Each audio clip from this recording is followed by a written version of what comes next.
देख रहे हैं आर पार का बेहद विशेष एडिशन। चलो सखी वहां चले जहां बसत ब्रजराज, गोरस बेचत हरी मिले, एक पंथ दुई काज। वो गोरा भांग रगड़ के बोली, तेरे साथ है भूतों की टोली, मेरे नाथ रे ओ शंकर नाथ रे। श्री राम के बराबर ना तो राहुल गांधी हो सकते हैं और ना मोदी हो सकते हैं। राम सेवक के नाम पे, राम के नाम पे जिस तरह से चढ़ाई की गई, राम तो ये नहीं चाहते। राम का चरित्र तो ये नहीं है। जो लोग ये कहते हैं कि राम का चरित्र ये भी नहीं है कि वो राम के नहीं हो सकते, तो उसको छुड़वाया ना जा सकता। भगवान राम जानते क्या है? तात राम नहीं नर भूपाला, भुवनेश्वर कालहु कर काला।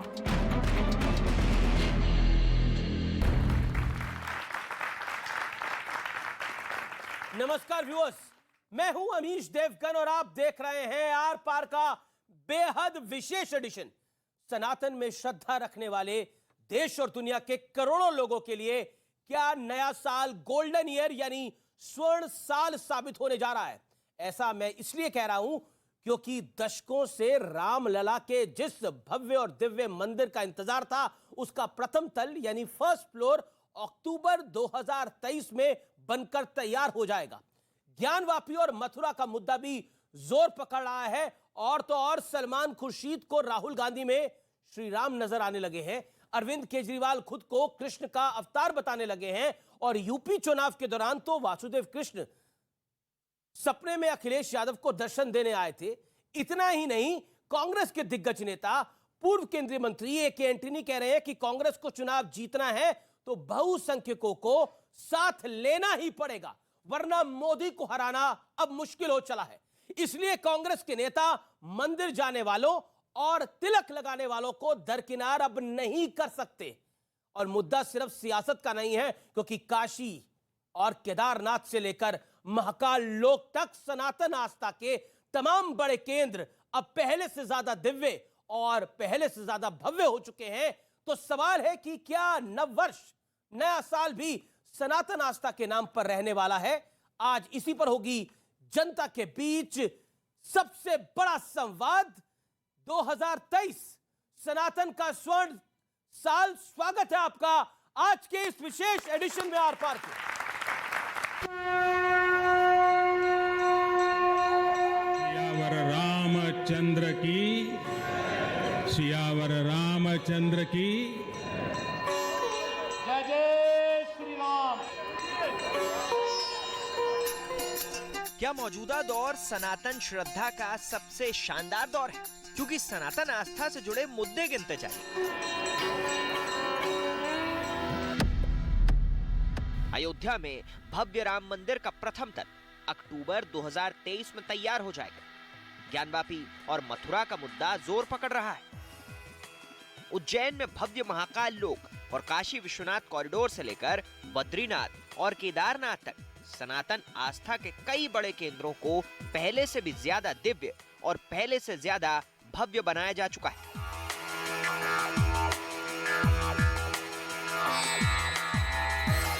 लेकिन मुद्दा सिर्फ इतना ही नहीं। सलमान खुर्शीद को राहुल गांधी में प्रभु श्री राम दिखने लगे।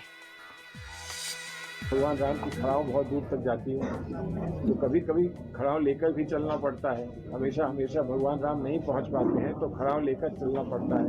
तो भरत उनकी खड़ाव लेके चलते हैं, तो खड़ाव लेकर हम उत्तर प्रदेश में चले हैं। उत्तर प्रदेश में खड़ाव पहुंच गई है तो राम जी भी पहुंचेंगे, ये हमारा विश्वास है। चाटुकारिता की पराकाष्ठा हम सबके आराध्य मर्यादा पुरुषोत्तम भगवान राम से एक व्यक्ति की तुलना करना जो भ्रष्टाचार के आरोप पे बेल पाकर बाहर है। कांग्रेस के बड़े नेता और पूर्व केंद्रीय मंत्री ए के एंटनी का बयान भी सुन लीजिए, जो कह रहे हैं कि कांग्रेस को चुनाव जीतना है तो बहुसंख्यकों को साथ लाना ही पड़ेगा, वरना मोदी को हराना मुश्किल है। इसलिए कांग्रेस के नेता मंदिर जाने वालों और तिलक लगाने वालों को दरकिनार नहीं कर सकते।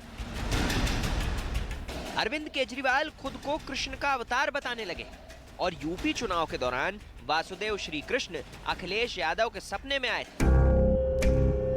हालांकि इसी बीच सनातन आस्था पर कुछ प्रहार भी हुए। जहाँ नफरत की जमीन पर राम के मंदिर का निर्माण हो रहा है। नीच जाति के लोग शिक्षा ग्रहण करके जहरीला हो जाते हैं, जैसा कि सांप दूध पीने के बाद होता है। इसी चीज को कोट करके बाबा साहब अम्बेडकर ने दुनिया के लोगों को बताया, ये जो ग्रंथ हैं नफरत को बोने वाले, एक युग में मनुस्मृति, दूसरे युग में रामचरितमानस और तीसरे युग में गुरु गोवलकर का बंच ऑफ थॉट, ये दुनिया को हमारे देश को, समाज को नफरत में बांटती है।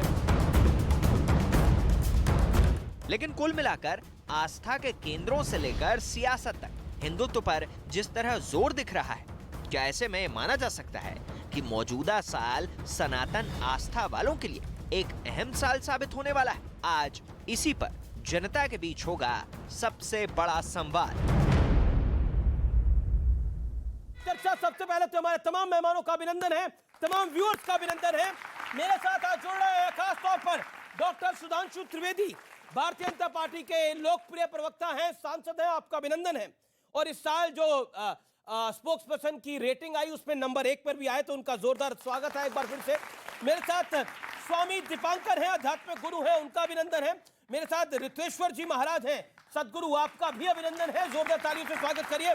मेरे साथ अंसार रजा है, चेयरमैन गरीब नवाज फाउंडेशन के, बड़े लंबे अरसे बाद हमारी स्टूडियोज में दिख रहे हैं, उनका अभिनंदन है। मेरे साथ मौलाना साजिद रशीदी हैं, उनका अभिनंदन है, आपका अभिनंदन है। मेरे साथ शादाब चौहान है, नेता पीस पार्टी के, उनका अभिनंदन है। तो आप तमाम लोगों का एक बार फिर स्वागत है। साल 2023 सनातन आस्था के लिए मैं शुरुआत आपसे करता हूं ऋत्वेश्वर जी महाराज। सनातन आस्था के लिए बड़ा साल होगा। बड़ा साल इसलिए होगा कि कहा जाता है लीगली 50 साल का इंतजार रामलला के मंदिर के लिए करना पड़ा और वैसे 500 साल का इंतजार करना पड़ा।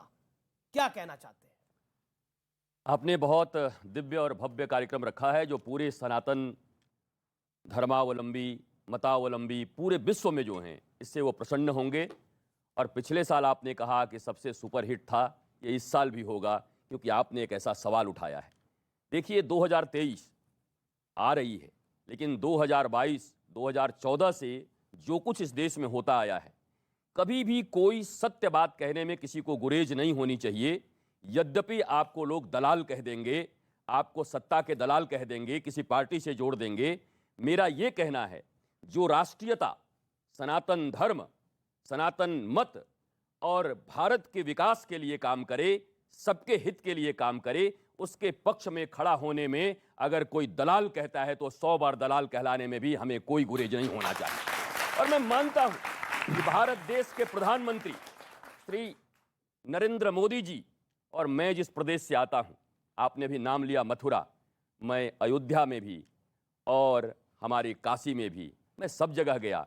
पर अब तो हमारे कृष्ण लला का समय आया है, मैं तो वहीं का हूं और ये सुंदर समय आया है। एक साधारण सी बात है, देखिए 3 चीजें हैं, अयोध्या, मथुरा, काशी, इतने पे तो बात हो रही थी। वेटिकन सिटी में कोई क्या जाके मंदिर की बात कर सकता है? कोई मक्का मदीना में जाकर के किसी मंदिर की बात कर रहा है? ये स्थान, 3 स्थान हिंदुओं के लिए, सनातन धर्मावलंबियों के लिए आत्मा की तरह है, प्राण की तरह है। रामलला का मंदिर बहुत भव्य और दिव्य बनने जा रहा है, काशी और मथुरा की बात हो रही है, लेकिन इसी बीच सियासतदानों को भी लगने लग गया है कि बिना हिंदुत्व के अब काम नहीं चल सकता। किसी को वासुदेव कृष्ण सपने में आते हैं तो कोई तो खुद बन जाता है। क्या आपको लगता है कि सियासत के लिए भी सनातनी युग है ये? आप एक बात बताइए अमीश जी, अगर अखिलेश यादव के सपने में कृष्ण जी आते हैं तो इसमें बुरा क्या है? किसी ने बुरा कहा नहीं है, तो फिर उस पर एतराज करने की तो कोई बात नहीं है। भाई खाली मोदी जी के ही सपने में भगवान राम आ सकते हैं क्या? और किसी पे हक नहीं है? दूसरा, जहां तक सवाल आपने एक बात कही है कि हिंदुओं की ज़रूरत है, देखिए हिंदुस्तान में तकरीबन 100 करोड़ हिंदू भाई हमारे रहते हैं, उनके बगैर हम नहीं चल सकते। जो लोग ये कल्पना करते हैं कि हम हिंदुओं को छोड़ करके सत्ता में आ जाएंगे, ये बहुत बड़ी गलतफहमी में हो। हिंदुस्तान सबसे मिलकर के बनेगा, सरकारें सबसे मिलकर के बनेंगी। ये अलग बात है कि बीजेपी कहती है कि मुझे वोट नहीं चाहिए, लेकिन वोट चाहिए होता है। कहती जरूर है कि मुझे मुसलमानों को वोट नहीं चाहिए, जैसे इनके परवेश वर्मा कहते हैं मुझे मुसलमानों को वोट नहीं चाहिए, लेकिन मोदी जी कहते हैं सबका साथ, सबका विकास, सबका विश्वास। अब बड़े मोदी जी हैं या परवेश वर्मा, ये तो सुधांशु त्रिवेदी जी बताएंगे, लेकिन हिंदुस्तान की कल्पना बगैर हिंदू मुसलमान सिख ईसाई के नहीं की जा सकती। मैं बड़ा बड़ा सीधा सवाल पूछ रहा हूं। एक युग था जिसमें कहा जाता था कि जो नेचुरल रिसोर्सेज हैं उन पर पहला हक अक़लियतों का है, और स्पेसिफिकली कहा गया मुसलमानों का है। वहां से यहां तक, वहां अब ए के एंटनी कहते हैं कि हिंदुओं के बिना, तिलकधारियों के बिना कोई सरकार बनानी नामुमकिन होती जा रही है। चाहे तिलकधारियों की बात करें आप, चाहे टोपी वालों की बात करें, ये सिर्फ सियासत की चीजें हैं। आज स्वामी दीपांकर जी महाराज बैठे हैं या महाराज जी बैठे हैं या सुधांशु त्रिवेदी जी बैठे, हम लोगों में तो कोई मतभेद नहीं, हम तो आसपास बैठे हुए हैं। लेकिन जब सियासत की बात आती है तब लोग हिंदू मुसलमान करते हैं। क्या ये लोग जो आपके दर्शक बैठे हैं, आपने मौलाना साजिद रशीदी साहब का नाम लिया, क्या इन लोगों ने ताली नहीं बजाई क्या इनके नाम पे? बजाई कि नहीं बजाई? तो इन्हें तो कोई आपको बुराई, प्यार दिखाई दे रहा है। फिर तो राहुल जी को समझाना चाहिए, प्यार ही प्यार है भैया। राहुल जी तो समझा रहे हैं, आप समझे तो वो तो जी। समझा ही रहे हैं कि सुधांशु प्यार ही जी, प्यार सुधांशु बांट रहे हैं। त्रिवेदी। एक मिनट जी, और जी। जहां तक आपने सलमान खुर्शीदी की बात कही, इसमें कोई दो राय नहीं है कि आप तुलसीदास जी की जो चौपाई है, मुझ में राम, तुझ में राम, सब में राम समाया, हमें तो आप में भी राम दिखता है, तो उसमें क्या कीजिए, आप राम इतराज दिख कीजिएगा। सकता है आपको किसी में, फिर क्या, सबका डीएनए एक है, राम आपको किसी में भी दिख सकता है। हम तो आपकी बात कर रहे हैं ना। एक पॉइंट है, सब में राम दिख सकता है, लेकिन राम के बराबर कोई नहीं हो सकता। बराबर कोई नहीं हो सकता। तो सलमान खुर्शीदी तो राम के बराबर नहीं, खड़ा नहीं, करने की कोशिश देखिए, की। मेरा तो सवाल है कि एक बात किसी और सुनिए। धर्म के ईस्ट के एक साथ बात करता सुनिए। तो पता नहीं क्या कुछ हो जाता। देखिए, लेकिन मर्यादा- विषय वो नहीं है। प्रभु श्री राम के बराबर ना तो राहुल गांधी हो सकते हैं और ना मोदी हो सकते हैं। मोदी को तो कंपेयर ही नहीं कर रहा ना किसी। अरे लोग तो फिर- भगवानों से जी, जी, भगवान कह रहे हैं ओके, उनको। सुधांशु त्रिवेदी। उनको तो लोग भगवानों जी, का जी, भगवान कह रहे सुधांशु हैं। त्रिवेदी। ओके, सुधांशु त्रिवेदी। देखिए, पहली बात जो मौलाना साहब ने कही, सब में भगवान, सब में राम है, तो मैं याद दिलाना चाहता हूं, इजिप्ट में फ़राओ राजाओं का नाम सुना है ना? जाके चेक करिएगा, फ़राओ डायनेस्टी का पहले राजा का नाम क्या है? राम से। सोचिएगा, राम से में राम कहां से आ गया? जॉर्डन रिवर, खूब इजराइल और फिलिस्तीन की लड़ाई होती है, जॉर्डन रिवर के वेस्ट बैंक पे बहुत बड़ा इजिप्ट का शहर है राम अल्लाह। अल्लाह समझ में आता है, राम कहां से आ गया है उसमें। इसलिए राम सब जगह हैं, चाहे इधर देखिएगा ईस्ट में या वेस्ट में दिखाई पड़ेगा। लेकिन अपने घर पे उनको मगर 50 साल अब मैं एक इंतजार करना सियासत पड़ा। का जवाब देता हूं और नए वर्ष का। देखिए, जो मौलाना साहब ने सियासत की बात की, देखिए प्रॉब्लम क्या है कि कुछ लोगों के माइंडसेट इस ढंग से भरने का प्रयास किया जाता है। मोदी जी ने तो सबका साथ सबका विकास की बात कही। हमने जो निर्धन लोगों के लिए, वंचित लोगों के लिए योजनाएं दी हैं, 70% अल्पसंख्यकों का कोई ना कोई परिवार ने किसी न किसी योजना का लाभ जरूर लिया है। यह सोचने की बात है कि इतना देने के बाद भी वोट क्यों नहीं मिलता। दूसरी तरफ हिंदू समाज में 700 रुपए की बिजली देने के लिए वोट किसी को देने को तैयार हो जाते हैं। तो यह विचार भी एक करने का विषय है कि यदि हम सबको दे रहे हैं, फिर भी कोई उस लाभ को लेने के बाद भी विकास से न संबंध रख के मन में किसी द्वेष से संबंध रख रहा है, तो मेरे विचार से इस स्वर्ण काल में हमें उस चीज का निवारण या परिमार्जन करने की जरूरत है। हमारा नया साल शुरू होता है मार्च से। अब मैं एक बात कहना चाहूंगा, 2 महीने का अंतर है दोनों में। तो जनवरी, फरवरी, मार्च, अप्रैल किसके नाम पे हैं? आप जाके नेट पे चेक कर लीजिएगा, मिल जाएगा। जूलियस सीजर के नाम पे जुलाई है, अगस्टस सीजर के नाम पे अगस्त है। जिस राजा को बड़ा दिखाना था उसने अपना 31 का महीना कर दिया ताकि 30 से ज्यादा मेरा हो। मगर 4 महीने ऐसे हैं जिनका उल्लेख ही नहीं मिलता कि कहां से है। सितंबर, अक्टूबर, नवंबर, दिसंबर। सितंबर क्या है? ग्रेगोरियन कैलेंडर का 9वां महीना, हमारे कैलेंडर का 7वां महीना। और अंबर कहते हैं आकाश को संस्कृत में। जब 12 जोडियक में आप डिवाइड करते हैं, जब सूर्य सप्त अंबर में है तो वो सप्तंबर है, अष्ट अंबर में है तो अक्टूबर है, नवम अंबर में है तो नवंबर है, दशम अंबर में है तो दिसंबर। और जिनको मेरी बात के ऊपर कोई यकीन ना हो तो मैं पूछना चाहता हूं, बता दो ओरिजिन ऑफ द वर्ड सितंबर, अक्टूबर, नवंबर, दिसंबर। और फिर यदि ये सब कुछ सच है तो जिन जिन लोगों ने अपने महीने का नाम बड़ा करने के लिए 31 का महीना किया, तो सारे कटने कहां से चाहिए थे? आखिरी महीने से कटने चाहिए थे ना। तो दिसंबर 28 का होना चाहिए था, फरवरी 28 का क्यों है?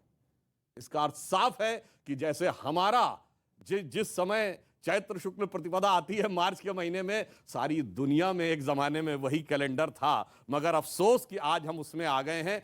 धीरे धीरे कुहासा छट रहा है। शोक की पिछली रजनी बीच विलसता सुख का नवल प्रभात, एक पर्दा व झीना नील छुपाए है जिसमें सुख गात। बहुत बड़े महत्वपूर्ण आपने बात करी और बहुत शानदार तरीके से आपने बात करी। मैं रुक करता हूं आपका शादाब चौहान। आज हम जब बात कर रहे हैं सनातन युग की, सनातन साल की, तो कई चीजें दिमाग में आती हैं। पहली चीज ये आती है कि इस देश के अंदर हर पॉलिटिकल पार्टी को रियलाइज होने लगा कि हिंदू भी अब एक बड़ा वोट बैंक है, उसको अवॉइड नहीं किया जा सकता। अमीर जी, हिंदू भी बड़ा वोट बैंक नहीं है, हिंदू ही वोट बैंक है। मुसलमान तो कभी वोट बैंक था ही नहीं, ना है। मुसलमान कहीं वोट बैंक नहीं है, और ना कभी आप देखिए कब मुसलमान प्रधानमंत्री कब बना, हमेशा हिंदू या सिख ही बने हैं जनरली। तो और दूसरी चीज जो अभी सुधांशु भाई ने कही कि 700 के लिए दे देते हैं वो वोट नहीं, जो नहीं दिया, मुसलमान वोट नहीं दिए, 70% योजना का लाभ उठाते हैं। भारत का हर नागरिक टैक्स देता है, और नरेंद्र मोदी जी या योगी जी या कोई और अगर जनता की सेवा करता है तो अपनी प्राइवेट प्रॉपर्टी से नहीं करता है। हम सब से टैक्स लेकर के जनता की सेवा करना ये उसका कर्तव्य है। अगर वो नहीं करता है तो अपने कर्तव्य के खिलाफ जा रहा है। तीसरी चीज, स्वर्णिम साल, जहां बेटियों की इज्जत रोजाना 10 से ज्यादा बलात्कार की घटनाएं हर 6 घंटे में हो जाती हो, क्या वो स्वर्णिम साल हो सकता है? जहां किसान परेशान हो, जहां युवा रोजगार के लिए परेशान हो, जहां दलितों को आज भी घोड़ी ना चढ़ने दिया जाता हो, जहां मुसलमान अपनी इबादत गाहों के लिए, जान के लिए भीख मांगते हो, बेटियों को कहीं टुकड़े कर दिए जाते हैं, कहीं मार दिया जाता है, वो स्वर्णिम साल कैसा हो सकता है? जहां चाइना कब्जा करता है वो स्वर्णिम साल कैसा हो सकता है? चाइना कब्जा करता है, स्वर्णिम साल बिल्कुल नहीं हो सकता। कब्जा कर लिया हमारे ऊपर। सनातन का स्वर्णिम करा था 1962 के अंदर। नहीं, सनातन का स्वर्णिम साल वो होगा जब कैलाश पर्वत हमारे अंडर में होगा और पेंगोंग से लेकर सारे इलाके में हमारा सारी होगा। उम्मीद आपको और मोदी जी से है, इसका मतलब जब नरेंद्र मोदी जी सारी उम्मीद है पेंगोंग भी लेकर आएंगे। जब लाहौर में तिरंगा लहराएगा वो स्वर्णिम साल कहलाएगा। बताओ सुधांशु जी, बताओ लाहौर में तिरंगा कब लहराना है? शादाब चांद तैयार है, मौलाना साहब तैयार है, अब सुधांशु जी कब तैयार है देश पूछता है। ठीक है जी, अब सुधांशु क्योंकि पॉइंट कर लिया, मुझे 30 सेकंड, फिर मैं दीपांकर जी और आपके बता रहा हूं। ओके, रशीदी साहब के पास। लाहौर में उस दिन तिरंगा लहराया जाएगा जिस दिन भारत का कोई नेता अपनी कॉन्स्टिट्यूंसी को दिखा के ये कहना खत्म कर देगा कि देखो ये मिनी पाकिस्तान है। और शुरुआत हो गई उस दिन की जिस दिन हमारी सरकार आने से पहले बंगाल के मंत्री ने फरहाद हाकिम, और सुनिए, नहीं, अरे और एक और पूरी बात कर, अभी भी मंत्री है। हमारी सरकार आने से पहले इस देश में, सुनिए, धीरे धीरे परिवर्तन हो रहा है। हमारी सरकार आने से पहले इस देश में पाकिस्तान के झंडे लहराए जाते हैं। पाकिस्तान जिंदाबाद जिंदाबाद घाटी में कहा जाता था, मेरी जान पाकिस्तान कहा जाता था। अब मेरी जान पाकिस्तान कहने वालों की जान सांसत में अटक गई है। चिंता मत करिए, और हकीकत जानते क्या हो गई है? हमारी सरकार आने से पहले हम जाके शिकायत करते थे यूएन में कि पाकिस्तान सता रहा है, आज पाकिस्तान शिकायत करता है जाके कि हिंदुस्तान आंख दिखा रहा है। और स्वर्णिम काल की शुरुआत और देखिए जनाब, याद करिए वो वीडियो, पाकिस्तान की संसद में खड़े होकर कहा था पाकिस्तान के सांसद ने कि शाह महमूद कुरैशी साहब जो फॉरेन मिनिस्टर थे वो आए, आर्मी चीफ आए, उनके पैर कांप रहे थे, उन्होंने कहा खुदा का वास्ता है अभिनंदन को शाम तक वापस कर दो वरना 9 बजे तक इंडिया अटैक कर देगा। अरे जनाब, इब्तिदाए इश्क है, रोता है क्या, आगे आगे देखिए होता है क्या। जी जी जी, एक सेकंड, मैं मेरे साथ 2 मेहमान हैं जो अभी तक बोले नहीं है। ठीक है, अगर शाह महमूद कुरैशी के पैर कांप रहे हैं तो ये बात हमें सुना, एक मिनट, हमें सुनाने की क्या जरूरत है? हम तो चाहते हैं कि साला पूरा बदन कांपे उसका, हमें सुनाने का क्या मतलब है यार? ठीक है, नहीं ये तो उन्होंने बताई, आपको सुना थोड़े रहे हैं, हमारे दुनिया को सुना रहे हैं भाई। हमें बताने का क्या मतलब है भाई? देश को जा रही है, हमें बताने का क्या मतलब है? अरे आपको कौन बता रहा है? अभी आपने जो बात कही, खड़े होके कि आप बोल रहे हो कि हम तो चाहते हैं उनका पूरा बदन कांपे। बिल्कुल साहब, तो हम कह रहे हैं ये बहस करने की जरूरत नहीं है। आप हमारे साथ खड़े होके कहिए ना, फिर एक मत हो जाइए। कहाँ खड़े होना है बताइए, चलिए। एक मत होने की जरूरत है। कहाँ चले? देखिए क्या है, जैसा मेरे गुरुदेव ने कहा, जैसे बादल छटते हैं तो हमें क्या दिखाई देता है? आप ही बताइए। मौसम साफ, सूर्य दिखाई देता है, हिमालय भी दिखाई देता है। तो वो जो बादलों में सनातन को छुपा दिया गया था वो बादल छट रहे हैं। किसने छुपाया था? 2023 में बादल छट रहे हैं। जी। और आपने बोला कि वो पूरा कांपेंगे, वो पूरा कांपेंगे। आप जो अभी यहाँ बोल रहे हैं, आप सब एक सुर में बोल रहे हैं। जी, ठीक है, रशीदी साहब और स्वामी दीपांकर। रशीदी साहब, अब आप अपनी बात को रखिए। देखिए, एक तरफ अयोध्या की बात हुई, काशी और मथुरा की भी बात हो रही है, आप कैसे देखते हैं? आपका वक्त है ये। देखिए, अभी भाई ने भी कहा बादल छटे हैं, मैं ये पूछना चाहता हूँ सभी लोगों से, पिछले 65-70 सालों में क्या मुसलमान की हुकूमत थी? सनातन छिप गया जिसमें, मुसलमान की तो नहीं थे 65-70 सालों में। सुन लीजिए सर, मैं बोल लूँ पूरी बात। जी प्लीज। मैं उस वक्त भी हिंदू थे, सरकार के अंदर आज भी हिंदू हैं। अब दोष मुसलमान का तो नहीं है अगर सनातन छिपा हुआ है। सवाल ये है सबसे बड़ा कि इस देश में सनातन का अच्छा सबसे साल वो हो सकता है जिसमें कोई आदमी भूखा ना सोए, जिसमें कोई आदमी बेरोजगार ना रहे, जिसमें सबको अच्छा स्वास्थ्य मिले, जिसमें सबको अच्छी एजुकेशन मिले। वो सबसे अच्छा साल हो सकता है, क्योंकि राम के चरित्र को जब हम पढ़ते हैं तो रामराज ये नहीं है कि आप तोड़िए मस्जिदों को। रामराज ये नहीं है। किस मस्जिद को तोड़ा? बाबरी मस्जिद को तोड़ा 1992 में। सारी दुनिया ने देखा। उसको तो कोर्ट ने भी नहीं माना मस्जिद। सर कौन कह रहा है? कोर्ट ने सुप्रीम माना, कोर्ट विवादित ढांचा ने। माना। अब सुनिए, सुप्रीम कोर्ट ने फैसला देते हुए 4 मुख्य बिंदु पर बात की। उन्होंने कहा कि हमें ऐसा कोई साक्ष्य नहीं मिला जिससे मंदिर सर 30 सेकंड हाँ 30 सेकंड में कर रहा हूं कि जिससे ये साबित हो जाए मंदिर तोड़कर मस्जिद बनी।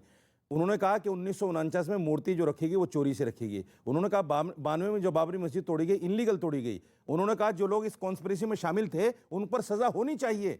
तो ये सारी चीजें जब कोर्ट कह रहा है तो आप कैसे कह सकते हैं बाबरी मस्जिद नहीं टूटी? सारी दुनिया ने देखा है, उसका तो साक्ष्य मौजूद है कि राम सेवक के नाम पे, राम के नाम पे जिस तरह से चढ़ाई की गई, राम तो ये नहीं चाहते। राम का चरित्र तो ये नहीं है कि आप मस्जिद जाके अयोध्या में रामलला का मंदिर नहीं बनना चाहिए, तो कहाँ बनना चाहिए? नहीं, राम का चरित्र ये नहीं है। जो लोग ये कहते हैं कि राम का चरित्र ये भी नहीं है कि वो राम के नहीं हो सकते, तो उसको छुड़वाया ना जा सके। भाई साहब ये राम का चरित्र में नहीं है। कोर्ट से पूरी मर्यादा के साथ अगर कुछ, आप कोर्ट को नहीं मानते क्या? क्यों कोर्ट को ही तो माना। कोर्ट ने कहा, सुप्रीम कोर्ट ने कभी मस्जिद नहीं कहा, विवादित ढांचा का डिस्प्यूटेड स्ट्रक्चर ने कहा कि कोर्ट ने सदैव डिस्प्यूटेड स्ट्रक्चर वर्ड यूज किया है, बाबरी मस्जिद वर्ड नहीं यूज किया। सही बात बोल रहा हूं मैं, और भी बातें दिखाऊंगा। स्वामी दीपांकर आप बोलिए अपनी बात को। कि जिस तरह की परिस्थिति वर्तमान हुई पर सियासत का चरित्र अब बदल रहा है। इसलिए बदल रहा है, अब सियासत की कोई भी अभद्र टिप्पणी अध्यात्म पर, अध्यात्म और अध्यात्म से जुड़ा भारत बर्दाश्त नहीं करता। अब वो जवाब देता है, अब तो बेशरम रंग भी बर्दाश्त नहीं करता भैया। हाँ, अब नर और नारायण की तुलना बर्दाश्त नहीं होती। अब कोई पूछे कि दशरथ के 10,000 कमरे थे, वो बर्दाश्त नहीं होगा। अब बर्दाश्त ये भी नहीं होगा कि कोई कहेगा कि दूर दराज किसी आदिवासी इलाके से हिंदू शब्द गंदा है, बिल्कुल बर्दाश्त नहीं होता। भारत रिएक्ट करता है। मगर मेरी एक सभी लोगों से प्रार्थना है जो वर्तमान के अखंड भारत चाहने वाले लोग जातियों में खंडित ना रहें।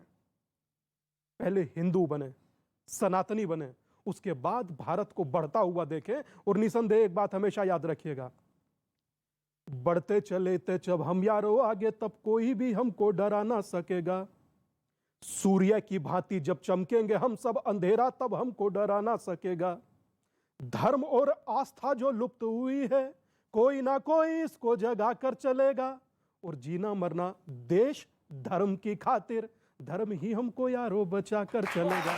जी जी जी व्यूअर्स, रुकना पड़ेगा एक छोटे से अंतराल के लिए, लेकिन अंतराल के बाद जनता के सवाल होंगे और एक्सपर्ट्स के जवाब होंगे।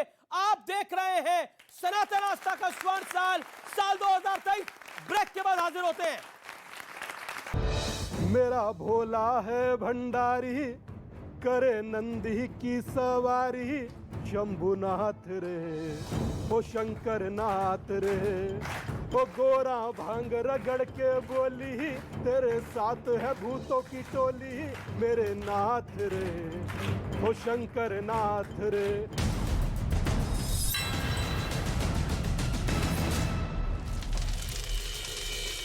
लेकर के फरार हो गए बदमाश, सीसीटीवी में रिकॉर्ड हुई वारदात। बिहार के दानापुर में रुई की दुकान में अचानक आग लग गई। दुकान में रखा लाखों का सामान जलकर खाक हुआ। दुकान मालिकों ने सरकार से मुआवजे की मांग की है। मध्य प्रदेश के इंदौर में मोटरसाइकिल पर आग जलाकर घूमते दिखाई दिए 2 लड़के। लड़कों का वीडियो सोशल मीडिया पर वायरल। बिहार के वैशाली में ग्रामीण बैंक में लूट के इरादे से घुसे हथियारबंद लुटेरे। 2 महिला सिपाहियों ने बदमाशों का डटकर किया सामना। उत्तर प्रदेश के देवरिया में बातों में फंसाकर दुकान मालिक से की गई लूट। सामान और कैश लेकर फरार हुआ लुटेरा। सीसीटीवी में रिकॉर्ड हुई घटना। उत्तराखंड के अल्मोड़ा में आबादी वाले इलाके में दिखाई दिया गुलदार। हाईवे से गुजर रहे लोगों ने अपने कैमरे में गुलदार की तस्वीरों को किया रिकॉर्ड।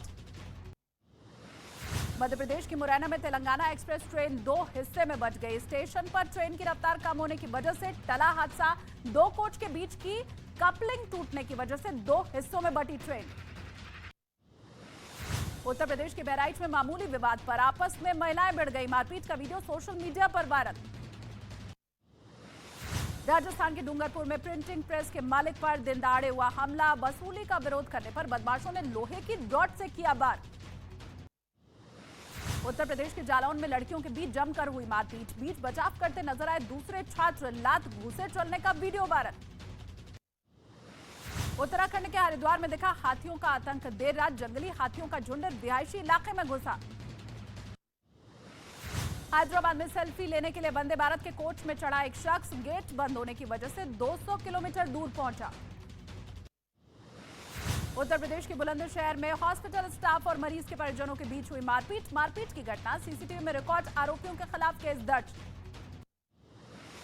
हरियाणा के सिरसा में डबल मर्डर से सनसनी फैली। सरेआम फायरिंग करते हुए आरोपियों का सीसीटीवी वीडियो आया सामने। उत्तर प्रदेश के प्रयागराज में सर्द हवाओं ने बढ़ाई ठंडक। मौसम विभाग ने अगले हफ्ते बारिश की जताई संभावना। लोगों से जरूरत होने पर घर के बाहर निकलने की अपील की गई। बिहार के बक्सर में सीएम नीतीश कुमार के काफिले के लिए 2 ट्रेनों को रोकने का लग रहा है आरोप। बीजेपी ने जांच की मांग की है। नीतीश ने जानकारी न होने की कही बात। संकट के बीच पाकिस्तान की मुश्किलें बढ़ गई हैं। सऊदी अरब ने अपनी अर्थव्यवस्था को सुधारने के लिए आने वाले दिनों में बिना शर्त विदेशी सहायता नहीं करने का किया फैसला। पाकिस्तान के कराची में पीपीपी और पीटीआई समर्थकों के बीच हिंसक झड़प। दोनों ही पार्टियों के समर्थकों ने एक दूसरे पर किया पथराव। आतंकी संगठन टीटीपी के ट्रेनिंग कैंप का एक वीडियो हुआ वायरल। वीडियो में कमांडर एक छोटे बच्चे को राइफल चलाने की देता दिखाई दिया ट्रेनिंग। अफगानिस्तान के कांधार से ड्रोन हमले में तालिबान के टॉप कमांडर मौलवी तलहा के मारे जाने की खबर सामने आई। मीडिया रिपोर्ट्स के मुताबिक हमले में तालिबान कमांडर तलहा समेत उसकी पत्नी और 4 बच्चों की भी हुई मौत। चीन के खिलाफ ताइवान में बड़ा फैसला लिया गया है। बाजार से चाइनीज नूडल्स को हटाने का किया गया ऐलान। ताइवान में अब चाइनीज नूडल पर बैन लग गया है।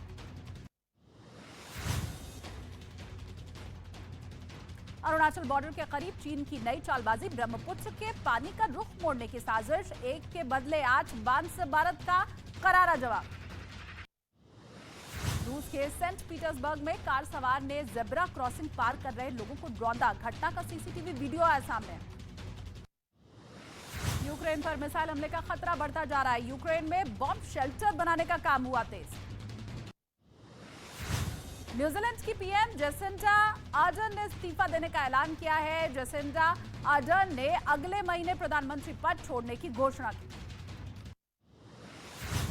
यूक्रेन युद्ध पर रूस के राष्ट्रपति का बड़ा दावा। पुतिन की जंग जीतने की अब पूरा भरोसा। रूस की सेना ने सुखोई से यूक्रेन के ठिकाने और एयरक्राफ्ट को बनाया निशाना। फ्रांस में किसानों ने सरकार के खिलाफ जमकर किया प्रदर्शन। सड़क पर उतर करके जताया विरोध। सरकारी दफ्तर के सामने नारेबाजी की। दक्षिण अफ्रीका के कांगो में विदेशी सैनिकों का विरोध हुआ तेज। सैकड़ों की संख्या में प्रदर्शन में शामिल हुए लोग विदेशी सैनिकों की तैनाती के फैसले पर जताया विरोध। अमेरिका के कोलोराडो में बर्फबारी का सिलसिला जारी है।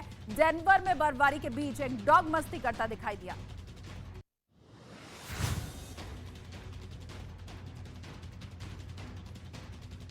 यूरोप के कई शहरों में बाढ़ ने तबाही मचाई। बोस्निया और हर्गोविना के घरों में घुसा बाढ़ का पानी। सड़क भी पानी से पूरी तरह डूबी। और हवाई द्वीप के तट से दूर रूस के पोत पर अमेरिका के कोस्ट गार्ड की निगरानी जारी। इस पोत को खुफिया जानकारी इकट्ठा करने वाला जहाज बताया गया।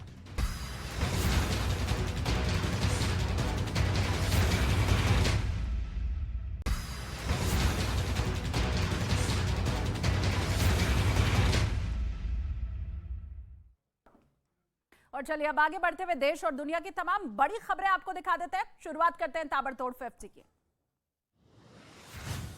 जम्मू कश्मीर के बारामूला में जमकर हो रही है बर्फबारी। घर की छतों पर बर्फ की मोटी परत जमी।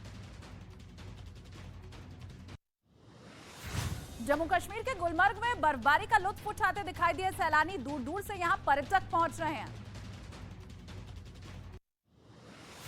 हिमाचल प्रदेश के मनाली में पहाड़ से लेकर के सड़क तक बर्फ की सफेद चादर बिछी दिखाई दी। बर्फबारी का लुत्फ उठा रहे हैं सैलानी। हिमाचल प्रदेश के लाहौल स्पीति में भारी बर्फबारी के बीच प्रशासन ने एडवाइजरी जारी की है। लोगों से गैर जरूरी यात्रा से बचने की गई अपील। शीतलहर की वजह से लोगों को घरों में रहने के दिए गए निर्देश। हिमाचल प्रदेश के शिमला में बर्फबारी की वजह से धीमी रफ्तार से चल रही है गाड़ियां। मौसम विभाग ने बारिश का भी अलर्ट किया जारी। हिमाचल प्रदेश में बारिश और बर्फबारी का अलर्ट हुआ जारी। मौसम विभाग ने शिमला समेत 8 जिलों में भारी बर्फबारी और बारिश की संभावना जताई। प्रधानमंत्री मोदी ने कर्नाटक में करोड़ों की परियोजनाओं का किया उद्घाटन और शिलान्यास। आज ही मुंबई में मेट्रो की नई लाइनों का करेंगे उद्घाटन। पश्चिम बंगाल दौरे पर बीजेपी अध्यक्ष जेपी नड्डा। नादिया के इस्कॉन मंदिर में नड्डा ने पूजा की। वाराणसी से 30 विदेशी मेहमानों के साथ भागलपुर के सुल्तानगंज पहुंचा गंगा विलास क्रूज। घाट पर क्रूज देखने के लिए लोगों की लगी भारी भीड़। पहलवानों के आरोपों पर कुश्ती संघ के अध्यक्ष ने खेल मंत्री से फोन पर बात की। मामले की जांच के लिए 3 सदस्यों की कमेटी बना सकता है खेल मंत्रालय। कमेटी में महिला सदस्य भी हो सकती हैं शामिल। हरियाणा के पलवल में नारकोटिक्स कंट्रोल ब्यूरो ने नशा तस्कर गिरोह के 3 लोगों को किया गिरफ्तार। 38 लाख रुपए का ड्रग्स किया गया जब्त। पीएफआई देश के खिलाफ बड़ी साजिश पर कर रहा है काम। इस बार उसके निशाने पर कश्मीर है। दावा है कि पीएफआई ने कश्मीर टेरर प्लान कर लिया है तैयार। दिल्ली पुलिस की क्राइम ब्रांच ने वित्त मंत्रालय के कर्मचारी को गिरफ्तार किया है। कर्मचारी पर पैसे लेकर कई देशों को गुप्त जानकारी देने का आरोप। दिल्ली पुलिस ने 205 किलो ड्रग्स जब्त किया है। 40 लाख रुपए के करीब बताई जा रही है कीमत। ओडिशा से दिल्ली लाया गया था ड्रग्स। दिल्ली के तुगलकाबाद किला के आसपास बनी झुग्गियों पर दिल्ली बाल संरक्षण आयोग ने संज्ञान लिया है। एएसआई को झुग्गियों को ढहाने के काम को रोकने का नोटिस जारी किया गया। उत्तर प्रदेश के मदरसों को मॉडर्न बनाने के ऊपर बड़ा फैसला हुआ है। अब यहां के मदरसों में एनसीईआरटी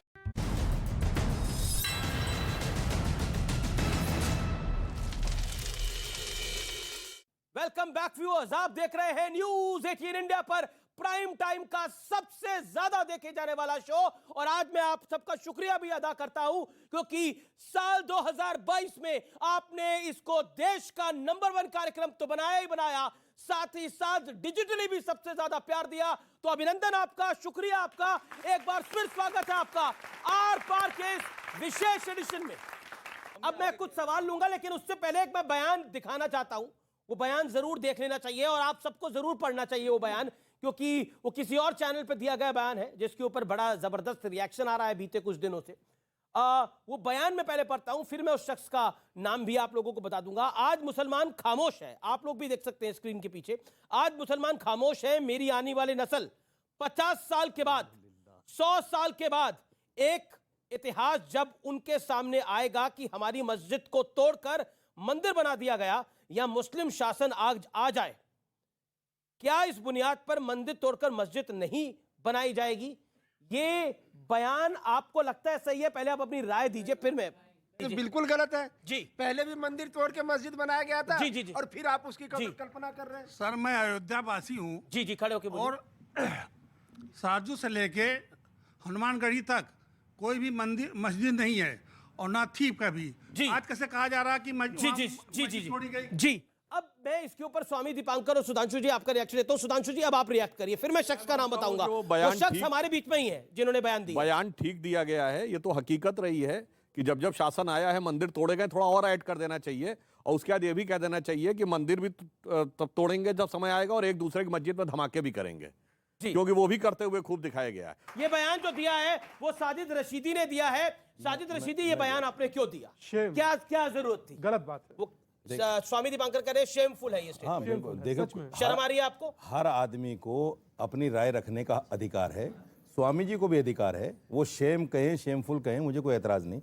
मैं सिर्फ ये सुधांशु भाई ने बहुत इसका मतलब क्या है कि आज मुसलमान खामोश है? बोलने तो दो। आप तो बोल रहे हैं, मैं बोल रहा आप खुद ही बोल रहे हैं, आप खामोश कहाँ हैं? मैं बोल रहा हूँ, सुनिए। जिस वक्त बाबरी मस्जिद बनी, शासन किसका था? मुसलमानों का था। जब बाबरी मस्जिद तोड़ी गई, शासन किसका था? हिंदुओं का था। मैंने ये कहा कि अगर 100 साल के बाद, 200 साल के बाद परिवर्तन आया तो ये तारीख तो पढ़ेंगे ना लोग कि मस्जिद तोड़कर मंदिर बनाई गई। जी जी जी, स्वामी दीपांकर का पहला रिएक्शन। फिर इन्होंने मान लिया कि मुसलमान होने के कारण वो तोड़ा गया था। इन्होंने मान लिया कि मुस्लिम होने के कारण मंदिर तोड़ा गया था। आपने खुद कहा कि मुस्लिम मेजॉरिटी था, मंदिर तो टूटा ही नहीं। इसके कड़े शब्दों में निंदा विंदा जैसी अजीब चीज नहीं। मुझे आज दुख हो रहा है रशीदी जी, आपने ये बयान दिया और मैं आपके साथ बैठा हूं। आप जैसा व्यक्ति बयान दे और समूचे मुसलमान अपना सर झुकाएं, आप ऐसा बयान देते हैं। रोचक क्या है जानते हैं? पहला ऐसा व्यक्ति देखा, की कोई आवश्यकता नहीं है इसमें। इनकी बात पर हंस रहा हूं। आप ये देखिए कि ये बयान और उसके बाद हंसी और 200 साल के बाद की कुंडली, वर्तमान परिस्थिति देखिए। हम हंसेंगे, आप धमकी दीजिए। वर्तमान की ये धमकी है, आप धमकी दीजिए ना, ये इनके लिए तनाव है। और सुनिए सर, क्या आप हंस रहे हैं? और सुनिए सर, अभी तो शुरुआत है सर। मुसलमान को हंसते हुए देखना नहीं चाहते? नहीं, मुसलमान देखना ही नहीं चाहते। मुसलमान से दिक्कत नहीं, दिक्कत इस सोच से है रशीद भाई, कि मुसलमान हंसे, इस सोच से है। सोच नहीं है, समझ रहे हैं? एक लाइन कहना चाहूंगा कि नाकाम हसरतों का जनाजा लिए नफरत के ख्याली पुलाव पकाने वालों से मैं कहना चाहता हूं, गुजरा हुआ जमाना आता नहीं दोबारा। हाफिज सईद तुम्हारा 100 साल के बाद भी वही, जी अंसार के बाद भी यही शेर पढ़ा जाएगा। अंसार रज़ा, आपका रिएक्शन इसके ऊपर सुनिए क्या कहे, ये सुनिए क्या कहे, जमाना आता नहीं 100 साल बाद ये फिर शेर पढ़ा जाएगा और आगे बढ़ जाएंगे भाई। फिर पढ़ा जाएगा। आप कह रहे हैं 100 साल बाद ये फिर शेर पढ़ा जाएगा। ये इंटेंशन है आपकी, ये बड़ी गलत बात। ओके ओके, अंसार रज़ा आपका रिएक्शन। मैं जो आदमी, जिस शख्स ने, वो एक जिम्मेदार आदमी है, उन्होंने बयान दिया है, तो मुझे लग रहा है कि मेरी ज़बान से ज़्यादा उनकी ज़बान से अच्छा लगेगा। अब बात को समझो आप, रशीदी साहब ने बयान दिया, वो यहाँ मौजूद है, उन्होंने अपनी ये जिम्मेदारी, आपने बोला वो जिम्मेदार आदमी है, तो जिम्मेदारी वाला बयान है। जिम्मेदारी वाली बात उन्होंने कही है, तो आप उनसे जवाब लेना चाहिए। आप इस पर नहीं कुछ बोलना नहीं, इसमें आप शादाब चौहान से पूछना चाहें, सुधांशु त्रिवेदी से, भाई ये तो ठीक है, इनके तो फायदे की चीज़ है, तो ये तो जवाब देंगे। नहीं, फायदा नुकसान नहीं है। अरे हम समझते हैं ना सर, हम समझते हैं सर उसको, हम समझते हैं उसको कि किससे किसको फायदा। बयान उन्होंने दिया, फायदा इनका हो रहा है, जाहिर है। तो मैं इसीलिए कह रहा हूं कि वो जिम्मेदार आदमी है, वो खुद जवाब देंगे। वो जिम्मेदार आदमी है। एक जिस लफ्जों में इन्होंने कहा है, ये कोई नई बात नहीं है। ये यही बात हैदराबाद में बैठ के वो वैसी बोल रहे हैं, यही बात ये बोल रहे हैं कि 100 साल बाद आने दो, 100 साल के बाद आने दो, 100 साल के बाद आने दो। इनको ये पता नहीं है कि शायद इसी साल अब ये जनसंख्या नियंत्रण कानून आ जाएगा। अब कोई साल आने वाला नहीं है ऐसा, अब साल सनातन का आएगा। अच्छा, मुसलमान नहीं बचेगा, अब साल भारत का आएगा, साल भारत का होगा, सनातन का होगा। नहीं, अगर आनंद का होगा, प्रेम का होगा, अगर कुटुंबकम का होगा, आ जाएगा तो नफरत का नहीं होगा। किसी ने ये नहीं बोला, इसका मतलब यही हुआ। नहीं, नफरत का नहीं होगा, प्रेम का। शदाब चौहान लंबे से इंतजार करते हैं। बयान सवाल भी ऑडियंस, आपके ऐसे बयान होंगे मैंने सोचा नहीं था। जनसंख्या नियंत्रण कानून से मेरा क्या मतलब है भाई? और आप क्यों चिढ़ रहे हैं फिर? मैं तो नहीं, अगर मैं बोलूंगा लाइए कानून, क्यों चिढ़ रहे हो फिर आप? लाइए कानून, अगर आपका कोई मतलब नहीं है, क्यों चिढ़ रहे हो फिर आप? ये लाइए कानून। महाराज जी ने एक बहुत बड़ी बात कही। एक सेकंड, शादाब चौहान, महाराज जी ने बड़ी बात कही कि इस साल जनसंख्या नियंत्रण कानून आने वाला है। जो बात सुधांशु जी को नहीं पता, जो पार्टी के प्रवक्ता है रूलिंग पार्टी के, वो महाराज जी को पता है, जो इस बात को संदेशित करता है। मैं इस देश का साधु हूं। नहीं, वो दैवीय आधार पे बोल सकते हैं। और मैं सुन लीजिए, इसका मतलब ये है कि भारत सरकार जो फैसले लेगी वो स्वतंत्र रूप से चर्चा करके देश हित की बजाय कोई अगर व्यक्ति बोल देगा उसकी बुनियाद पे लेगी। इनको कैसे मालूम है? क्या आपको ये मालूम नहीं? जो सादी प्रज्ञा ने बोला है उसका भी फेवर करेंगे फिर तो ये। दूसरी चीज ये है, मुझसे सवाल पूछा गया, अमीश जी, सवाल मुझसे पूछा गया का मतलब ये हो जाएगा, सवाल मुझसे पूछा गया है। Let me complete. Bharatiya Janata party ने जितने भी वादा किए, मैं भारतीय जनता पार्टी का सदस्य नहीं हूं, उन्होंने धारा 370 कहा, धारा 370 हटाया, राम मंदिर बनाने को कहा, राम मंदिर बनाई। उन्होंने ये भी कहा है कि कहीं ना कहीं जनसंख्या नियंत्रण कानून की जरूरी है, सामान्य नागरिक संहिता कानून की जरूरत है। मैं विश्वास करता हूं कि प्रधानमंत्री मोदी जी और उनकी पार्टी इस काम को करेगी। सुप्रीम कोर्ट और मंदिर के बारे में बता रहे थे सर, मंदिर मस्जिद तो हर सरकार का मुद्दा रहा है और सुप्रीम कोर्ट कांग्रेस के टाइम भी था और अभी भी है। तो अगर सुप्रीम कोर्ट किसी भी मुद्दे को कानून में रह के फैसला ले रही है तो आपको क्या दिक्कत है इस चीज? ये बड़ा इंपॉर्टेंट बात है। अगर कोर्ट फैसला ले रही है तो फिर क्या दिक्कत है? क्योंकि अभी पीछे बात हुई कि काशी और मथुरा की भी बात होने लग गई है, कोर्ट में जा रहे हैं। कोई ये तो नहीं, जबरदस्ती तो किसी से कोई छीन नहीं सकता इस देश के अंदर। थोड़ी जबरदस्ती गई थी बाबरी मस्जिद। मोहतरमा, हमारे देश का एक संविधान है, मैडम जवाब सुनिए। एविडेंस नहीं है मैडम, एविडेंस नहीं है मैडम, जवाब तो एविडेंस सुनिए। नहीं है। आर्कियोलॉजिकल सर्वे ऑफ इंडिया के पास अरे evidence जवाब तो नहीं है। सुनिए। आर्कियोलॉजिकल सर्वे ऑफ इंडिया के पास एविडेंस जवाब नहीं ये तो दे दो। सच है, इन्होंने जो बोला कि कोर्ट ने कहा कि 500 साल पहले वहां पर कोई तोड़ा गया था, इसका आर्कियोलॉजिकल एविडेंस नहीं, क्योंकि सच है 1992 में वहां पे कोई ढांचा था, इसका कोई आर्कियोलॉजिकल एविडेंस नहीं है, सिर्फ डॉक्यूमेंटरी एविडेंस है। डॉक्यूमेंट्री एविडेंस है, कोई आर्कियोलॉजिकल एविडेंस नहीं है। इसलिए मैं कहना चाहता हूं, आपसे ये उम्मीद नहीं ये तो बहुत बड़ा बयान दे दिया आपने। आपने ये गैर जिम्मेदार ये तो बहुत बड़ा बयान दे दिया आपने। कि वहां पे क्या था। मस्जिद का वीडियो प्रूफ है, कागज है, आप आपको पता अगर है डॉक्यूमेंट्री मस्जिद है। एविडेंस को आप डिनाई कर दें, कुछ भी नहीं होगा। एक साइड से बोले ना, शदाब बोल रहे हैं। अरे भाई अरे भाई मेरी बात तो सुनिए, मैं वही कह रहा हूं, डॉक्यूमेंट्री एविडेंस है, आर्कियोलॉजिकल एविडेंस नहीं है। अगर 100-200 साल बाद ये डॉक्यूमेंट्री एविडेंस है, आप कहेंगे कि नहीं है, आर्कियोलॉजिकल कहीं नहीं है। एक बात सुनिए, ये जो आप कहते हो कि इतिहास इतिहास इतिहास, क्या रोमिला थापर के इतिहास से पूरा सनातन संस्कृति चलेगा? हमारा 1,97,00,00,000 साल पुराना इतिहास है। हम उस इतिहास की बात करते हैं। रामायण और महाभारत को, जिनको लोग माइथोलॉजी कहते हैं, मेरे प्यारे बच्चों जो आप यहां बैठे हुए हैं भारतवर्ष के, इस बात को जानो, ये ग्रीक वर्ड है माइथोलॉजी। हमारा वो स्वर्णिम इतिहास है, हिस्ट्री है। भगवान राम और कृष्ण के यहाँ के हिस्ट्री है, उनको माइथोलॉजी कह के डिनाई मत करो। इसलिए मंदिर और इस पर मैं एक बात कहना चाहता हूं, अगर भगवान राम माइथोलॉजी थे तो राम सेतु कहां से बन गया? अगर भगवान राम माइथोलॉजी थे तो श्रीलंका में अशोक वाटिका कहां से? अगर भगवान राम माइथोलॉजी थे तो अयोध्या कहां से? अगर भगवान राम माइथोलॉजी थे तो चित्रकूट का वो पहाड़ कहां से आया? ये सब सच्चाई है। अगर वासुदेव कृष्ण सच्चाई है तभी तो मथुरा है। स्वामी जी ने एक बहुत अच्छी बात कही, ये माइथोलॉजी वर्ड कहां से आया है? अंग्रेजी में शब्द है ना मिथ, MYTH मिथ। ये मिथ शब्द कहां से आया है? संस्कृत के मिथ्या से आया है। ब्रह्म सत्यम जगन मिथ्या, जो मिथ्या होता था उसको आप ये बताइए कि महाराज जी सही है, सुधांशु जी सही है, वो ग्रीक बता रहे हैं, आप संस्कृत समझे नहीं। पूरी बात एक ही बात है। नहीं सुनिए तो पूरी बात। अरे सुनिए, जननी संस्कृत है। हाँ, तो राष्ट्रीय भाषा घोषित करिए। अरे भाई पूरी बात सुधांशु जी से राष्ट्रीय भाषा घोषित करिए। एक सीरियस बात कर रहा हूं, ये रखते साल की सुनिए, महत्वपूर्ण डिबेट है। मिथ्या शब्द से मिथक और मिथक से मिथ बना, ये मैं नहीं कह रहा हूं, ये विलियम जोन्स जो कलकत्ता हाईकोर्ट का जज था 1790 में, जिसने कहा कि ग्रीक और लैटिन सब संस्कृत से निकले, उसने प्रूफ किया है। भाई क्या बात कर रहे हैं आप? एक अभी बोला गया, अभी बड़ी महत्वपूर्ण बात बोली गई और अभी बोला गया कि संस्कृत को राष्ट्रीय भाषा घोषित कर दीजिए। तो आप प्रस्ताव तो डॉक्टर अंबेडकर आप अपनी पार्टी से प्रस्ताव पारित कराइए कि संस्कृत को राष्ट्रीय भाषा घोषित कर दिया जाए। तो कर देंगे, तो कर बीजेपी कर देगी। अगर कर देंगे तो बोलेंगे देखिए एक ही धर्म की बात हो रही है, नहीं कर रहे तो करो। आप बार बार इनको चैलेंज करते हैं। पिछले साल 2018-19 में आप लोग चैलेंज करते थे राम मंदिर बना के दिखाओ, राम मंदिर बना के दिखाओ, 370 हटा के दिखाओ, 370 हटा के दिखाओ। कहिए क्या इन्होंने बनाया मंदिर? आप बोलिए, बुलवाइए। प्रवक्ता नहीं आप बीजेपी के, इन्होंने नहीं अदालत ने बनाया या बीजेपी ने बनाया? बताइए। नहीं बनाया, बताइए। बीजेपी कानून लेकर वापस लीजिए, बोलिए। अपने शब्द वापस ले लीजिए आप। बीजेपी ने नहीं बनाया मंदिर, चाहे राम मंदिर हो, चाहे महाकाल। सहयोग होता है सब कुछ, सब कुछ सहयोग की बात है। मानो तो सहयोग, नहीं तो प्रयोग मान लो। ये आपके ऊपर इच्छा, आपकी है। आप जो भी अमीश, जनता की आवाज होती है। मैं एक बात कहता हूं, देखो इसको सनातनी भाषा में कहते हैं राम कृपा से सब हो रहा है।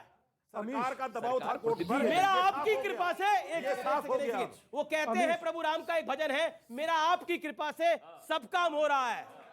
अमीश, सही बात है। मैं एक रोचक बात कहूंगा। आप सोचिए कि आजाद हिंदुस्तान में अभी अंसार भाई ने भी कहा कि बिना हिंदुओं के कल्पना नहीं हो सकती, सब लोगों का साथ जरूरी है। एक व्यक्ति सबके बीच में बैठकर कहता है कि 100 साल बाद यह संभव है, और कहकर हंसता है, फिर उसके बाद ताली मारता और दूसरे पे यूं कर देता। आप सोचिए कितना ये सोच डेंजरस है। कोई, मैं ये नहीं कह रहा हूं कि कम्युनिटी, एक व्यक्ति पूरी कम्युनिटी पर प्रश्न चिन्ह लगाता है। क्योंकि बार बार कहा जा रहा है कि सनातन का स्वर्ण साल इसको क्यों कहा जा रहा है, देश का स्वर्ण साल इसको क्यों कहा जा रहा है। भारत G20 की अध्यक्षता कर रहा है। यह हर देश प्रेमी के लिए, भारत के लिए स्वर्ण साल है। भारत ने अपने लगभग 100 करोड़ लोगों को वैक्सीन लगवा दी है। यह भारत के लिए स्वर्ण साल है। भारत इस युग में खास तौर पर इकोनॉमी के लिहाज से, जो जनाब ने भी बात करी, इकोनॉमी के लिहाज से हम 5वीं बड़ी अर्थव्यवस्था बन रहे हैं और हम 5वीं ग्रोइंग इकोनॉमी बन रहे हैं। ये भारत के लिए स्वर्ण साल है। और सबसे बड़ी बात, आज विश्व में 2 देश लड़ाई लड़ रहे हैं, रशिया और यूक्रेन। और बाहर के देश क्या कहते हैं कि अगर इस लड़ाई को कोई रुकवा सकता है तो वो भारत रुकवा सकता है। ये भारत के लिए इसलिए स्वर्ण साल है। और अर्थमेटिक के हिसाब से, क्योंकि सुधांशु त्रिवेदी केमिकल इंजीनियर भी है और ज्योतिष भी जानते हैं, अर्थमेटिक के हिसाब से मैं ये फैक्ट है व्यूअर्स आप सबके लिए। और इसमें और देखिए, अगर जैसे हम डॉक्टर सुधांशु त्रिवेदी को मैं कई सालों से जानता हूं, बड़े पढ़े लिखे व्यक्ति हैं। एक सवाल जो कि कई बार इनसे मेरा पूछने का मन होता है, लेकिन आज मैं पूछ ही लेता हूं। सुधांशु जी, एक बात बताइए, अगर अर्थमेटिक के हिसाब से अगर हम समझे और एस्ट्रोलॉजी के हिसाब से भी अगर हम समझे, और साथ ही साथ मैं एक और चीज ऐड कर रहा हूं, हिंदू संस्कृति के उत्थान और पतन के हिसाब से भी हम समझे, तो भारत के लिए ये कैसा युग है। मैं काल की बात नहीं करता, साल की बात नहीं करता, युग की बात करता हूं। एक सेकेंड क्या इस साल चाइना और पाकिस्तान से हम कब्जा मुक्त हो जाएंगे? क्या पीओके वापस ले लेंगे हम? ये और बता दीजिए एस्ट्रोलॉजी के हिसाब से। सारी आपकी सारी दुविधा को भी हल करा जाएगा। देखिए, पहले तो मैं कहना चाहूंगा, एस्ट्रोलॉजी की बात तो कोई जो एक्सपर्ट एस्ट्रोलॉजर हो कह सकता है, मगर जो लोग इसका मजाक उड़ाते हैं, मैं सिर्फ एक बात कहना चाहता हूं। ये बताइए, इस धरती पे कितने % पानी है? 70% पानी है ना? हमारे शरीर में कितना % पानी है? 70% पानी है ना? तो चंद्रमा के मूवमेंट से धरती के पानी पर असर पड़ता है और हमारे शरीर के पानी पर असर नहीं पड़ता है। क्या ये बात वैज्ञानिक लॉजिकल है? इसका अर्थ हुआ कि हर मूवमेंट के साथ असर पड़ता है। अब यह है कि अभी साइंस को उस मूवमेंट का असर नापना नहीं आया है, इसलिए वो इस ढंग का मजाक उड़ाते हैं। पर जहां तक आपने काल की बात कही, तो मैं ये कहूं कि जब भगवान राम का भव्य मंदिर आगे बढ़ रहा है, और ये कोई लोग कहते थे ना, रामलला हम आएंगे, मंदिर वहीं बनाएंगे, तारीख नहीं बताएंगे। भैया नहीं, तारीख नहीं बताएंगे। वो तारीख नहीं थी, वो काल चक्र की गति थी। क्योंकि भगवान राम का मंदिर काल चक्र की एक बड़ी गति का प्रतीक था। और इसीलिए आप देखिए, ज्यों-ज्यों भारत आगे बढ़ा, त्यों-त्यों राम मंदिर का मामला आगे बढ़ा। हम 47 में आजाद हुए, कॉन्स्टिट्यूशन लिख के किस दिन तैयार हुआ? 26 नवंबर 1949, और रामलला प्रकट हुए 22-23 दिसंबर 1949। अब आप आइए, उसके बाद भारत के अंदर सबसे बड़ा परिवर्तन आया, अर्थव्यवस्था का परिवर्तन आया। 90 से 91 के बीच में अर्थव्यवस्था का ढांचा भी टूटा और विवादित ढांचा भी टूटा। भारत के अंदर भी बड़ा परिवर्तन आया। और इसके बाद सबसे बड़ा चेंज आया राम मंदिर के समय में। मैं बताना चाहता हूं, जब 2002 में एक बार शिला पूजन हुआ, 2002 और 3 जाके चेक कर लीजिएगा, 2002-3 पहली बार ऐसा था जब हम एक क्वार्टर के लिए चाइना को आगे निकले थे 10.5% के साथ। फिर आया 2010, जब इलाहाबाद हाईकोर्ट की लखनऊ बेंच ने जजमेंट दिया। 30 सितंबर 2010, अक्टूबर 2010 में भारत की संसद में आके बराक ओबामा ने कहा, India is not emerging, India has emerge. और जब जजमेंट आया तो केंद्र में मोदी जी की सरकार और यूपी में योगी जी की सरकार जानते क्यों थी? जब प्रतीकात्मक कार सेवा हुई थी, हमने की थी 9 नवंबर 1989, जाके चेक कर लीजिएगा, देवोत्थानी एकादशी थी।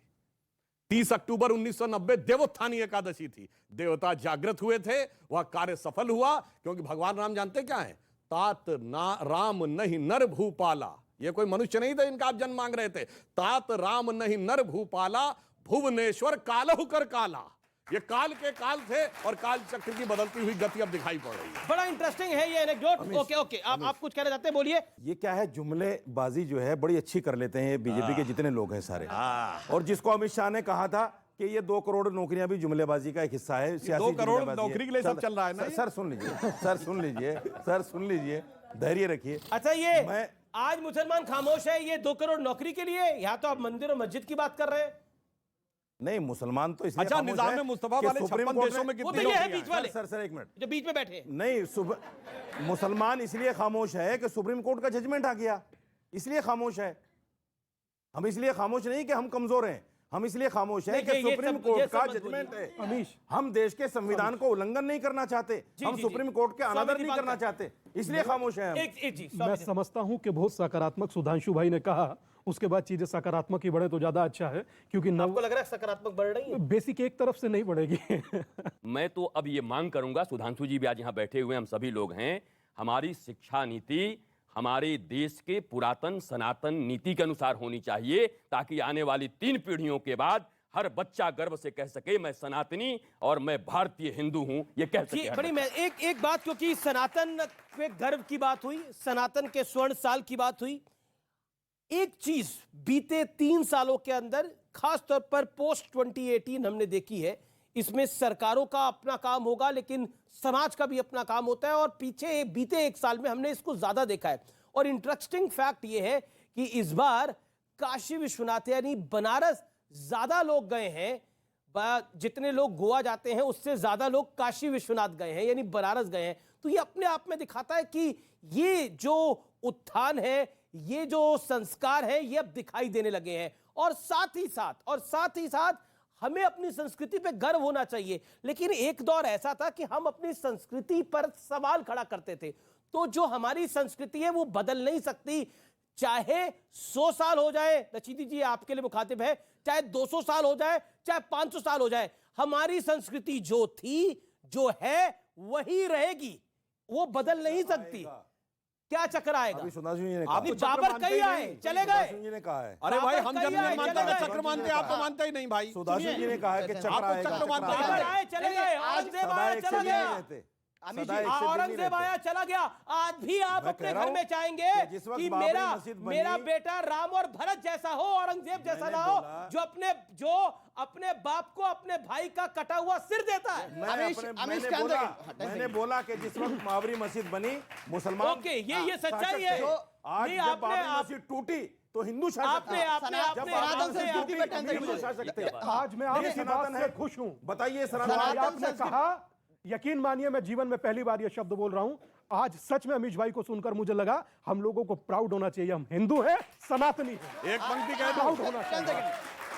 समझे ना? आज यहाँ महाराज जी हैं, सुधांशु जी हैं, वो स्पष्टता के साथ बताएं कि क्या भारत के अंदर क्या वेस्टर्न कल्चर सनातन संस्कृति पे हावी नहीं हो गया? क्या ये live in relationship, love affair और इस तरह की फिल्म बनना, क्या ये सनातन संस्कृति का हिस्सा है? उस पर आपका क्या स्टैंड है? सुनिए, एजुकेशन पॉलिसी, सुनिए, अमीश भाई का जवाब देता हूं। ऑफिशियल लैंग्वेज, भाई साहब सुनिए, संस्कृत को ऑफिशियल लैंग्वेज अगर बनाया जाएगा, हमारे बच्चे जो सनातन धर्म का भी पालन करते हैं, अगर वो संस्कृत में वेदों का अध्ययन करेंगे तो मैं समझता हूं कि नफरत आधी रह जाएगी। करिए, संस्कृत को ऑफिशियल लैंग्वेज करिए, और सनातन संस्कृति जो है, सीता रूपी महिलाओं को आगे बढ़ावा दीजिए। जो सीता रूपी महिला है, राक्षस रूपी, ताड़का रूपी महिला आपके लिए ताली बजा देता हूं।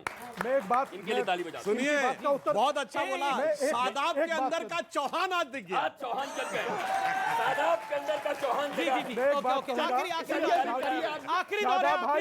शादाब भाई, मैं आपकी बात का स्वागत करता हूं इस उम्मीद के साथ कि भविष्य में सनातन संस्कृति को जोड़ने वाली, जातियों में बटे हिंदुओं को एक करने वाली भिक्षा यात्रा में आप मेरे साथ चलें। और अगर मेरा तो पॉइंट ये है कि भारत की संस्कृति में दारा शिको भी है, भारत की संस्कृति में दारा शिको भी है, तो दारा शिको जैसा भाई बनिए, औरंगजेब जैसा क्यों बनना है? मेरा ये कहना है कि भाई जो बैठे अपने अंसार रजा, ये पूरी डिबेट में ले रहे हैं मजा। और सुधांशु जी ने कहा कि सादाब खान है, बन गए चौहान है, और रशीद खान, इन्होंने ऐसा दिया बयान, इस पे कौन है मेहरबान जी। और भैया मेरे सुधांशु राष्ट्रीय प्रवक्ता, इनका डंका बस्ता बम्बई हो चाहे कलकत्ता। आप इधर आ जाओ, ये महाराज जी हमारे संत हैं, ब्रह्मचारी संत हैं, सब लोग आ जाओ, इनकी शरण में सभी के दुखों का होगा अंत है जी। बहुत बढ़िया, बहुत बढ़िया। अच्छा, नए साल पे आपका कोई रेजोल्यूशन तो होगा, एक लाइन, नए साल पे कोई रेजोल्यूशन तो होगा आपका? मैं ये कहना चाहता हूँ जी, बोलिए। सबसे अच्छा साल वो होगा जब देश से गरीबी, बीमारी और ये कोविड जैसी चीज जो ला रहे हैं ना बार बार, ये खत्म हो जाएगा। नहीं, कोविड को लेकर मजाक नहीं उड़ाना चाहिए, बीमारी है, खतरनाक बीमारी नहीं। इस नए साल के अवसर पर सबको शुभकामनाएं देते हुए मैं यही कहूंगा कि हमारी सरकारों से अनुरोध है कि राष्ट्र की सुरक्षा, महिलाओं की सुरक्षा और युवाओं के रोजगार की सुरक्षा हमें सुनिश्चित करनी चाहिए। हमारे विरोध हो सकते हैं, लेकिन हम सब भारतीय हैं। छोटी हो या बड़ी हो, डगर जानते हैं हम, किस तरह से कटेगा सफर जानते हैं हम। तुम नफरतों के लाख जलाते रहो चिराग, भारत को जोड़ने का हुनर जानते हैं। जी देखिए, मैं एक पंक्ति में कहूंगा, अभी तक भारत का स्वाभिमान टूटा फूटा पड़ा था, गौरव के स्थान टूटे हुए पड़े थे, समाज जात पात में टूटा फूटा पड़ा था। तो अब स्वर्णकाल कैसे आ रहा है? अटल जी की इस पंक्ति से कहना चाहूंगा, टूटे हुए तारों से फूटे बासंती स्वर, पत्थर की छाती में उग आया नव अंकुर, झरे सब पीले पात कोयल की कुहुक रात, प्राची में अरुणिमा की रेख देख पाता हूं, गीत नया गाता हूं, गीत नया गाता हूं।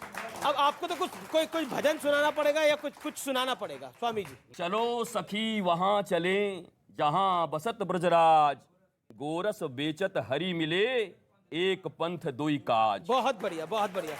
मेरा भोला है भंडारी, करे नंदी की सवारी, शंभुनाथ रे ओ शंकर नाथ रे, ओ गोरा भांग रगड़ के बोली, तेरे साथ है भूतों की टोली, मेरे नाथ रे ओ शंकर नाथ रे, ओम नमो पार्वती पते हर हर। बहुत बहुत शुक्रिया आपका हमारे साथ जुड़ने के लिए। आप तमाम मेहमानों यहाँ पर आए, आपने अपनी बात को रखा, आपका बहुत बहुत शुक्रिया। उम्मीद करते हैं कि इस साल आपने जितना हमें प्यार दिया है उससे 2 गुना 3 गुना 4 गुना ज्यादा प्यार आप न्यूज़ 18 को देंगे, आर पार को देंगे। आपका बहुत बहुत शुक्रिया।